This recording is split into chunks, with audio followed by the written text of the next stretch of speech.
I never thought I'd walk into my father's house and feel like a guest. In a place where every shadow whispers that I've already been replaced. But that's exactly what happened the day I met the woman who would become my stepmother. A woman closer to my age than to his. And the mother of the two sisters I never asked for, but somehow became responsible for. When I knocked on my father's door that evening, I wasn't expecting to feel unwanted. But the moment she opened it, this young woman with calm eyes and a rehearsed smile, I felt something shift. She said, "Oh, you must be his son." In a tone that wasn't warm but wasn't hostile either. Just neutral. Like she was checking off a box. I stepped inside. The house smelled different. Looked different. Felt different. Like a life I didn't belong to anymore. He came down the stairs smiling. The way he never smiled during the last years with my mom. And for a moment, that smile made me feel guilty. Guilty for even questioning his happiness. But then I noticed little details. Her things everywhere. His clothes folded with a softness that wasn't his. The framed ultrasound.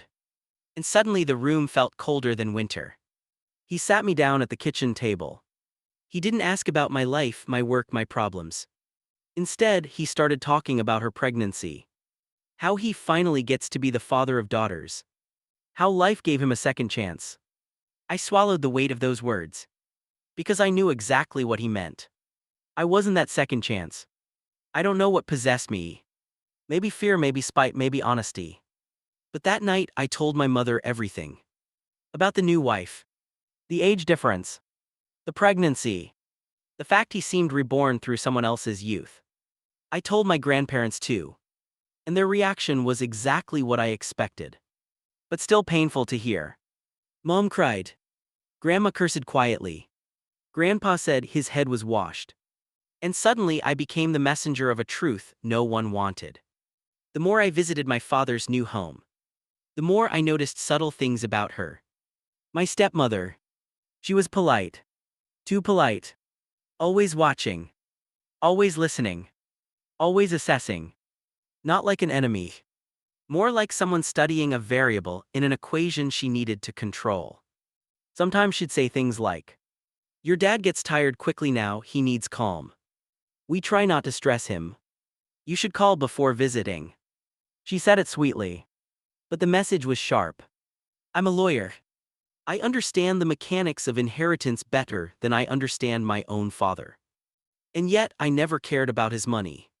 Except for the apartment. The one place that still felt like a piece of my childhood. The only home that hadn't yet been rewritten. But every time I saw her walking through that hallway, touching furniture that had belonged to my mother, I felt something dark wake up in me. Was it jealousy? Fear? Or just the slow realization that my father's legacy was no longer mine? When their first daughter was born, I thought it would hurt. And it did. But not the way I expected. Holding that tiny girl in my arms, I felt something break. And immediately rebuild. She wasn't competition. She wasn't a threat. She was innocent. And for reasons I still don't understand. I loved her.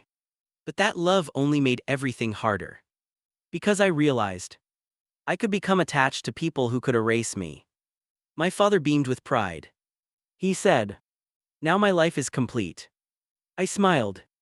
But inside, those words cut deeper than any lawyer's argument ever could. Complete. As if I was just. The prologue. Late at night, lying alone. My mind kept circling back to the same questions. What if he's being manipulated? What if she really married him for stability? What if I lose more than I think, not the money but him? And why do I feel guilty for even thinking this? Because the truth is, I didn't lose my father to another woman. I lost him to a version of himself I no longer recognized. I didn't notice the shift at first. Maybe because I didn't want to. Maybe because losing a parent isn't always a moment. Sometimes it's a slow drip, a quiet erosion. A silence that grows teeth. But the truth is simple. My father's house wasn't mine anymore. And neither was he. It happened on a Sunday. My stepmother had invited me for dinner. It felt rehearsed, the table set too neatly. Candles lit though it wasn't evening yet. Their younger daughter asleep in the other room. My father looked tired, more tired than usual, and she kept touching his shoulder as if she was afraid he'd disappear if she let go. When I tried asking how he felt, she answered for him. When I asked about work, she redirected the conversation. When I said I might take him to the mountains in a few weeks, he opened his mouth. But she spoke first. He shouldn't travel, stress is bad for his heart. His eyes shifted downward. And in that moment, I realized something terrifying. He was no longer allowed to have independent thoughts. After dinner, I helped my father wash the dishes. It used to be our thing, quiet moments man to man. But this time, he kept glancing toward the living room, as if afraid she was listening. Then I asked the question sitting in my chest for months. Dad, are you okay? He froze, plate in his hands, shoulders stiff. He didn't answer. Not with words. Just a small helpless smile. The kind people use when they want to lie, but don't have the strength. But she answered from the doorway. Of course he's okay. Her voice was sweet, but her eyes weren't. I started noticing patterns. He never spoke without looking at her first. He never disagreed. He never contradicted anything she said, even when she was clearly wrong. He apologized too quickly, laughed too softly, moved too carefully, like a man trying not to trigger something or someone. And every time I visited, she found a reason to cut the visit short. He needs rest. He has work early. The children need quiet. Maybe next week. Every single time. I don't know why I told my mother about it. Maybe because I needed someone else to see what I was seeing. Maybe because the fear was too big to carry alone. She didn't take it well. She cried again. But differently this time. Not because he moved on. Not because he remarried. But because she said something I wasn't ready to hear. It's like he's not himself, I don't recognize him. And that hit harder than anything. My mother mourning a man she wasn't even married to anymore. My grandparents were harsher. Sharper. More direct. She took it away. Manipulating. There's something fishy in there. I tried defending her. I said she's polite. Never rude. Never openly hostile. But my grandmother said something that stayed with me. Evil rarely screams, it's quiet.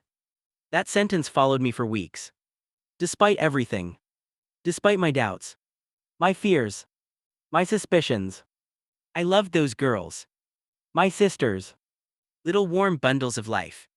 Born into a house full of unspoken tension. I felt protective of them. But also jealous. But also guilty for being jealous. But also ashamed for feeling anything at all. It was a mess inside my head. A storm that had no center. It was late.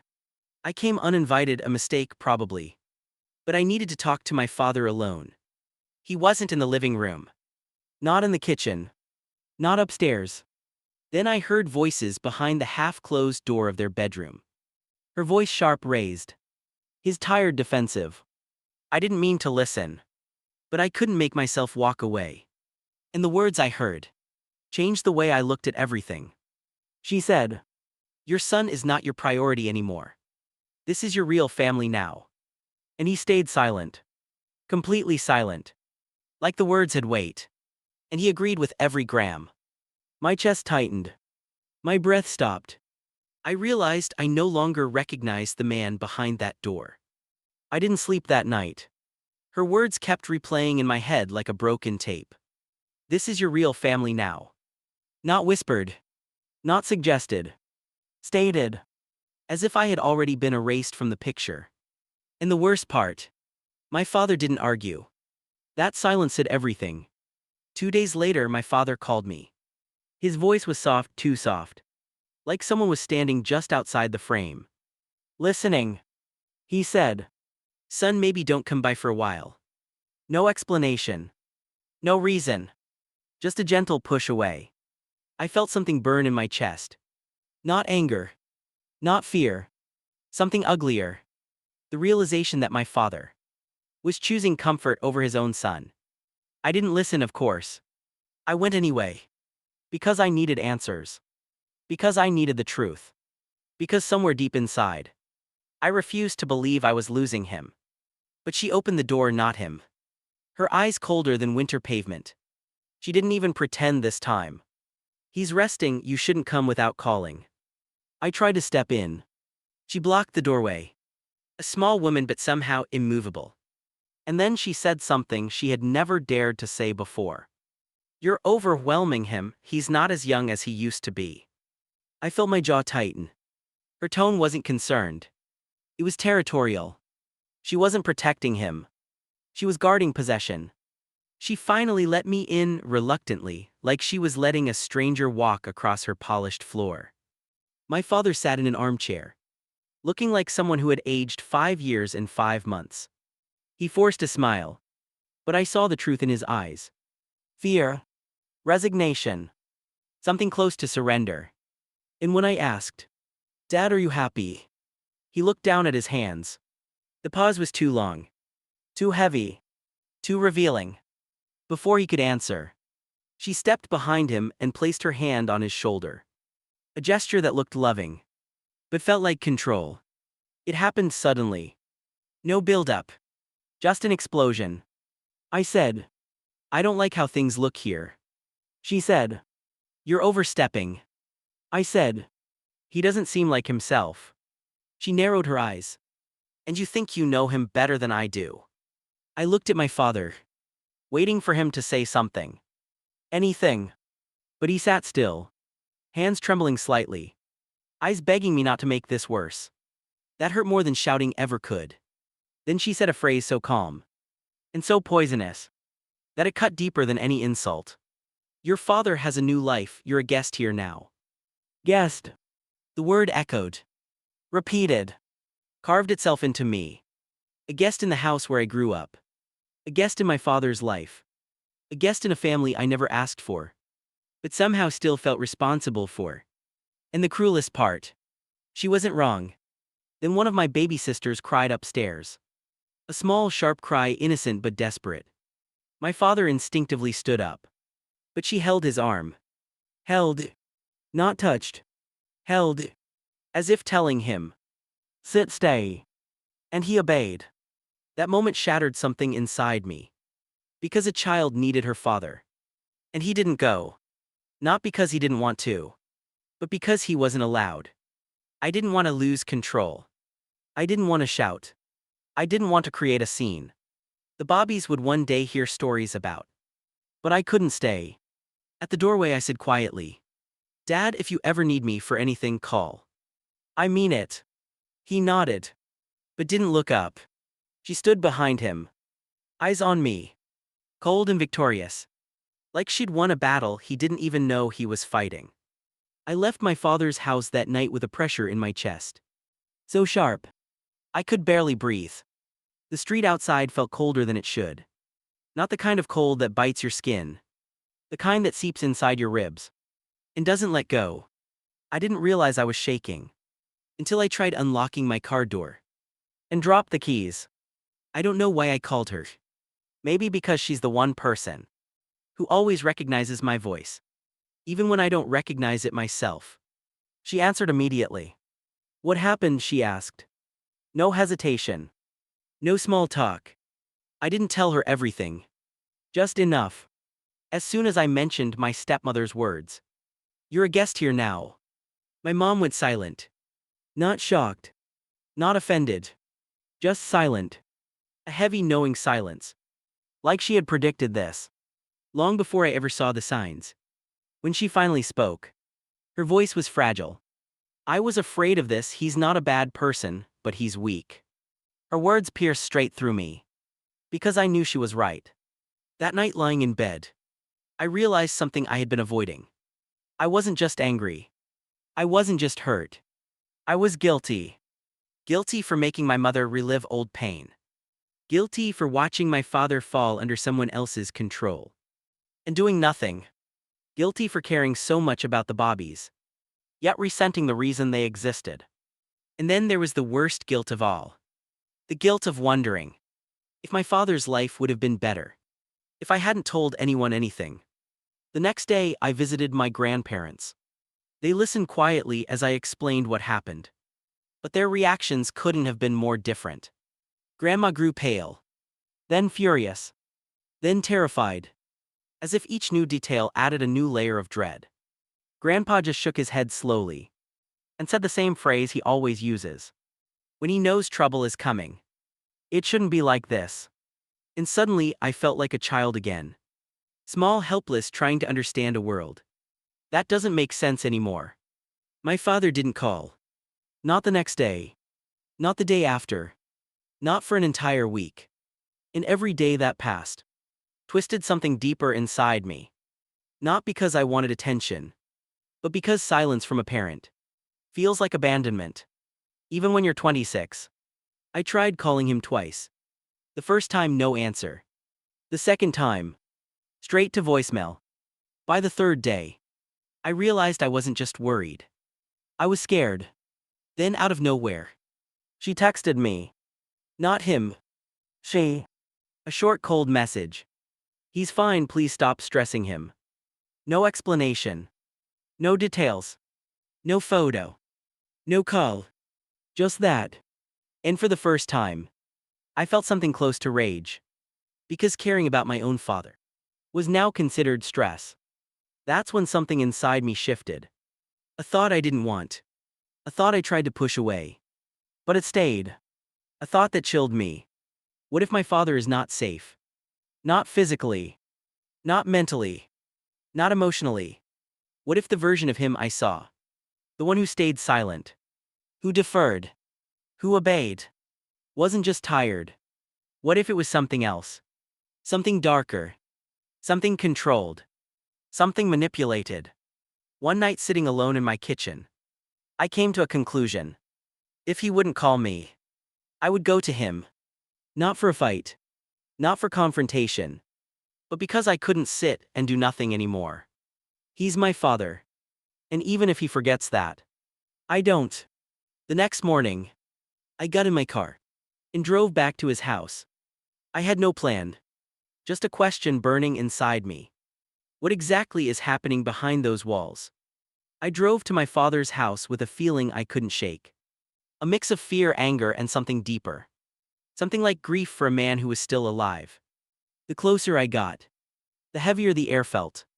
Like the walls of that house were waiting for me. With their own agenda. I rang the bell. No answer. Rang again. Still nothing. It didn't feel like they weren't home. It felt like they were choosing not to open. I knocked harder. Silence. Then the door cracked open. Just a few inches. And she appeared. My stepmother. Calm. Too calm. Her voice was soft but empty. He's resting, you should leave. I stepped closer. Before I could speak, she added. He doesn't want visitors. But something in her eyes felt wrong. Not angry. Not annoyed. Triumphant. Like she had finally managed to push me out of the picture completely. I said, I want to talk to him. Just for a minute. She didn't move. Didn't blink. Then she said the quiet part out loud. You're disrupting the peace of our home. Our home. Not his. Not mine. Not ours. Her home. Her territory. Her narrative. And my father, the man who once raised me, was now a silent figure inside it. Suddenly behind her, a shadow moved. My father stepped into view. He looked smaller. Not physically, spiritually. Like a man who had traded his independence for the illusion of love. His voice cracked when he said, Son, maybe you should go. Those words destroyed me more than any argument ever could. Not because he meant them, but because he believed he had to say them. His eyes told a different story. Tired, pleading, apologetic. But he didn't dare contradict her. And she watched him say it. With that same satisfied calm. In that moment, I realized something brutal. He wasn't trapped by her. He was trapped by the part of himself that needed this life to be his second chance. Even if it cost him the first one. Even if it cost me. He wasn't choosing her. He was choosing the fantasy of who he wanted to be again. And fantasies blind people. Even intelligent ones. Even adults. Even parents. I stepped back. My throat tight but my voice steady. Dad, I hope you're happy. Truly. But if you ever need me. Not as a guest. Not as a visitor. But as your son. You know where to find me. His eyes softened. And for a split second, I saw the man I grew up with. But then she closed the door. Quietly. Effortlessly. Completely. Like she was sealing the ending of a chapter I never agreed to finish. Driving away. I didn't feel anger. Didn't feel jealousy. I felt something far worse. Acceptance. Not the peaceful kind. The cold kind. The one that whispers. You can't save someone who doesn't believe they need saving. My father was alive. But our relationship had become a ghost. One I would carry with me. Silently. For years. Weeks later. I realized something unexpected. Family isn't defined by who replaces you. It's defined by who remains. Even when you walk away. My mother. My grandparents. The two little girls who didn't choose any of this. And me. The son who learned the hardest truth. Sometimes. You don't lose a parent. They just lose themselves. And all you can do is refuse to lose yourself along with them.